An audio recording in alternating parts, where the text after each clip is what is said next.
paglipas ng panahon ay tuloy-tuloy, kaya bawat araw kailangan nating i-enjoy. Kaya naman muli sa Tagaytay tayo ay magtungo. Tara, sama ka, pasyal tayo.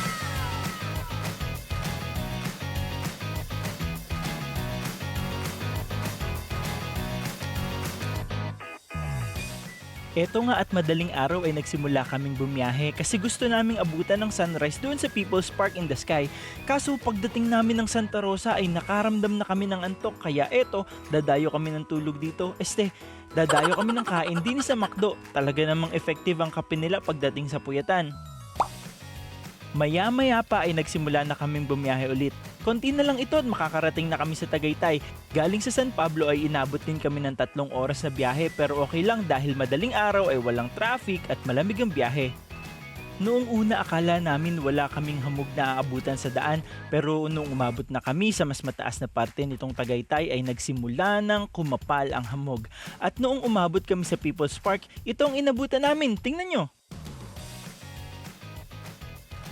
Sarado pa. 6 AM pa pala kasi ang open nila. Kaya naghintay pa kami kasi dumating kami dito ay 5:30 AM pa lang. Kaya eto, tamang picture muna ako. At noong nag-open na sila ay isa kami sa mga naunang makapasok. May parking fee nga pala dito para sa mga motor na 20 pesos.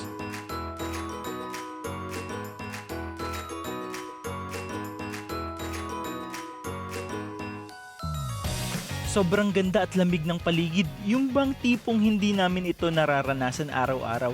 Kaya naman mas lalo naming na-enjoy ang biyahe kahit wala na kaming halos makita sa daan at unti-unti nang mas nagiging mala-freezer ang lamig ng paligid.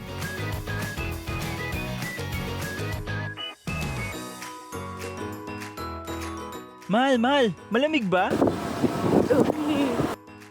Para makapasok nga pala sa taas ay kailangang magbayad ng entrance fee na 50 pesos each.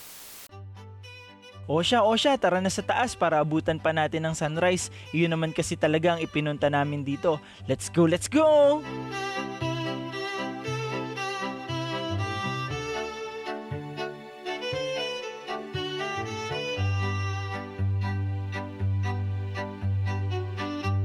Tingnan nyo naman ang paligid, napakaganda. Mapapakanta ka talaga ng, Ale, nasa langit na ba ako? Ay si Sunshine, ang bilis umakyat. Tara daw dun sa taas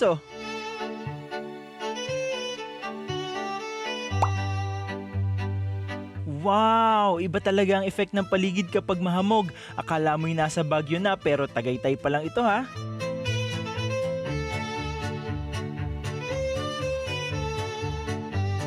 At etong inabutan namin sa pinakaitaas nitong park. Puro hamog kaya hindi namin nakita ang sunrise. Yun pa naman ang ipinunta namin dito. Pero okay lang, nakikita rin naman namin yon kahit saan. Pero itong mahamog na paligid, hindi palagi. Hindi kasing kapal lang nandito sa Tagaytay.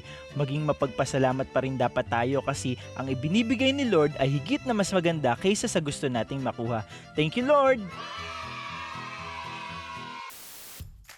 O siya, tara na sa susunod nating destination. Champurado, pupunta na kami!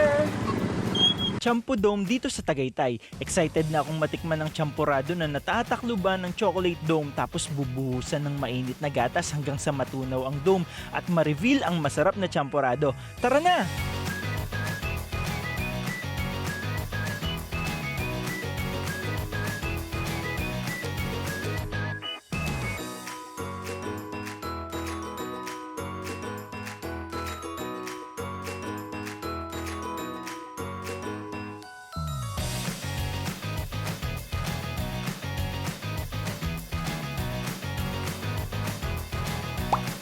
Wait! Tingnan nyo ang nakita namin sa daan. Isang magandang spot, nakita ang Taal Volcano. Akala namin hindi na namin makikita iyan pero sabi nga, God is always full of surprises. Napakaganda ng view ito.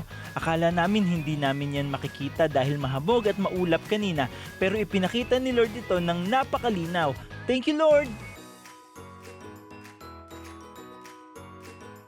O siya, balik na tayo sa biyahe at nakakaramdam na kami ng gutom pero na-surprise talaga kami sa view na iyon.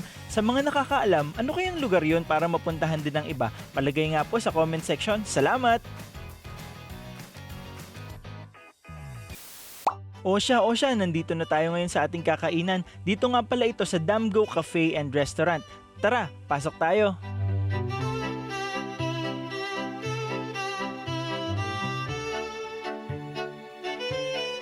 Marami silang makakain dito na masasarap, pero ang ipinunta talaga namin dito ay ang Champo Dome nila na madalas naming makita sa Facebook at TikTok. Tara, order na tayo! At eto na nga, masusubukan namin ang Champo Dome. Itsura pa lang ay nakakatakam na. Simulan na nating lagyan ng gatas. Tara!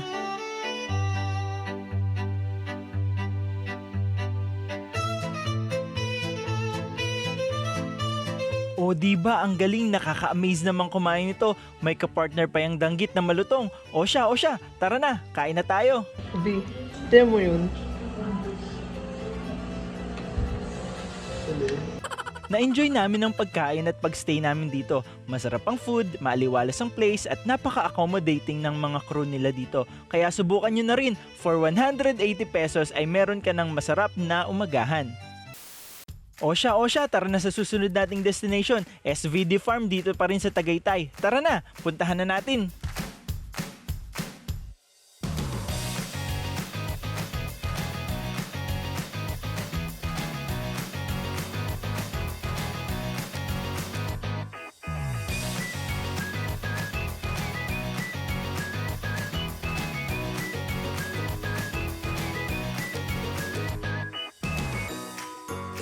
Ayan, nandito na tayo. Dito lang naman ito katabi ng Pink Sisters Convent at Divine Word Seminary. Pagpasok pa lang ay makikita na agad ang presko at maaliwalas na paligid dahil sa dami ng halaman at puno. Masarap mag-unwind at mag-relax dito kung mahilig ka sa nature at prayer places. Kung naghahanap ka ng place para mag-reset at mag-recharge, ito na yon. Nature at spirituality ang perfect combo. Fresh air, peaceful vibes at sobrang relaxing na surrounding.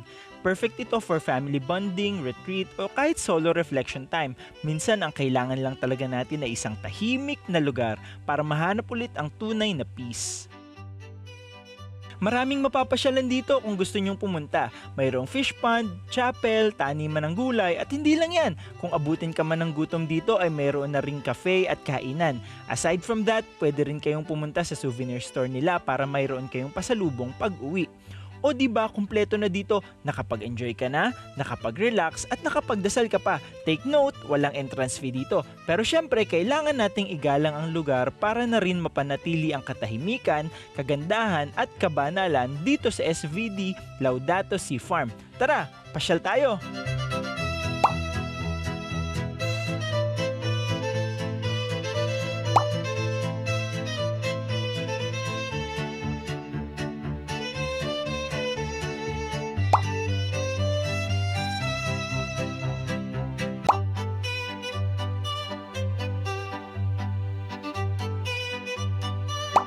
O siya, nasulit na namin ang lugar.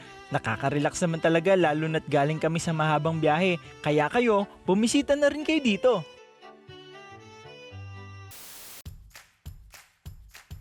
O siya, tara na sa susunod nating pupuntahan. Pupunta naman tayo sa Korean Temple sa Silang Cavite. Tara na!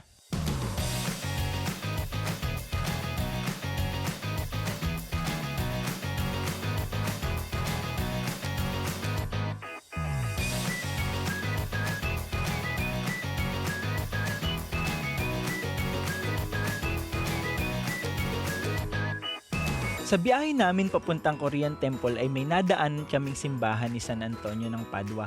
Tara, sumilip muna tayo. Napakapayapa at tahimik dito. Ang sarap magdasal at magnilay. Hindi talaga ito kasama sa listahan ng pupuntahan namin pero dahil nagpakita sa amin ang simbahan na ito ay pumasok na rin kami para pumasyal at magdasal.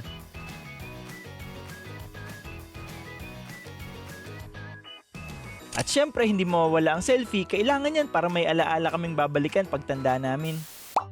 O siya, nandito na tayo sa Korean Temple. Dito nga pala ito sa Silang Cavite. Walang babayarang entrance fee sa lugar na ito. At kung gusto nyo na magsuot ng Korean attire para mas feel nyo ang vibes, ay pwede kayong mag-rent ng Korean dress nila for 150 pesos for 30 minutes.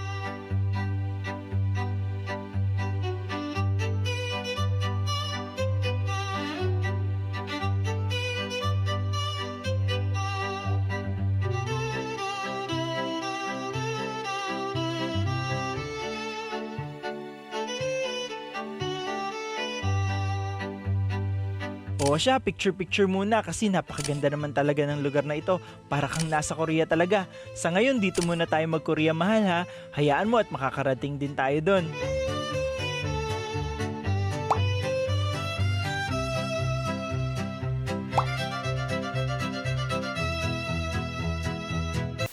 O siya, napuntahan na namin ng lahat ng nasa listahan namin. Sa daan ay hahanap na lang kami ng makakainan. Ano kayang masarap na tanghalian? Pauwi ay sa Ligaya Drive tayo dadaan para naman makasilip pa ng isa sa ganda ng Bulkang Taal. Tara na, biyahe tayo!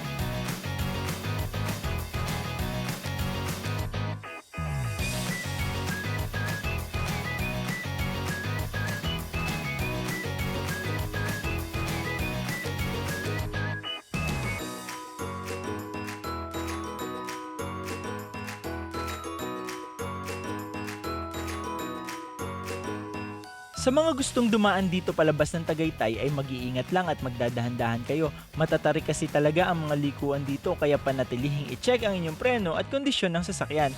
Pero sinasabi ko sa inyo agad, sulit ang pagod sa pagdadrive kapag dito kayo dumaan. 10/10 ang score, kumbaga basta mag-iingat lang para makabalik pa rin kayo dito sa susunod.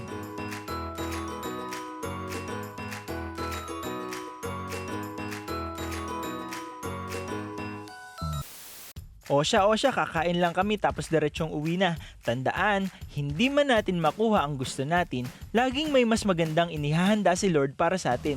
Thank you, Lord! O siya, ang pamamasyal na ito alaala hanggang sa dulo. Saan pa kaya magandang pumunta para maidagdag sa aming kwento? Tara, pasyal tayo!